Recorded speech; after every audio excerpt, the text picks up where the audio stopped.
ಕೃಷ್ಣದೇವರಾಯರ ಅಳಿಯನಾದ ರಾಮರಾಯರು ಕೇವಲ ಒಬ್ಬ ಪ್ರತಿನಿಧಿಯಾಗಿರಲಿಲ್ಲ.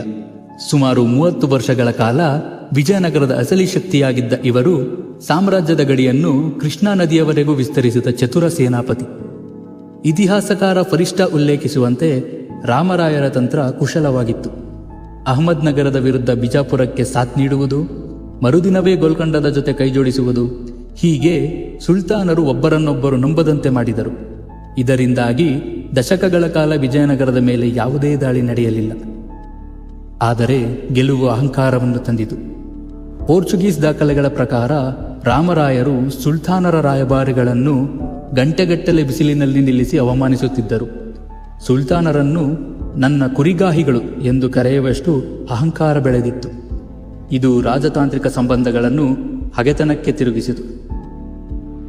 ರಾಮರಾಯರ ಅತಿಯಾದ ಹಸ್ತಕ್ಷೇಪದಿಂದ ರೋಸಿ ಹೋದ ಸುಲ್ತಾನರು ವಿವಾಹ ಸಂಬಂಧಗಳ ಮೂಲಕ ತಮ್ಮೊಳಗಿನ ದ್ವೇಷ ಮರೆತು ಒಂದಾದರು. 1564ರಲ್ಲಿ ಅಲಿ ಆದಿಲ್ ಶಾ ಮತ್ತು ಹುಸೇನ್ ನಿಜಾಮ್ ಶಾ ಕೈಜೋಡಿಸಿದ್ದು ರಾಮರಾಯರ ಆಳ್ವಿಕೆಗೆ ಬಿದ್ದ ಮೊದಲ ಕೊಡಲಿಪೆಟ್ಟು. ತನ್ನನ್ನು ಯಾರೂ ಸೋಲಿಸಲಾರರು ಎಂಬ ಆತ್ಮವಿಶ್ವಾಸದಲ್ಲಿ ರಾಮರಾಯರು ಯುದ್ಧಕ್ಕೆ ಸಿದ್ಧರಾದರು.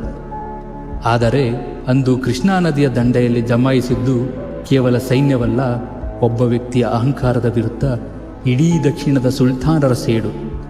ಆ ಕರಾಳ ರಾತ್ರಿ ಏನಾಯಿತು ತಿಳಿಯಲು ನೋಡಿ ಭಾಗ 5 ಮಿನಿಟ್ ಇತಿಹಾಸ ನಿಮ್ಮ ಬೆರಳ ತುದಿಯಲ್ಲಿ.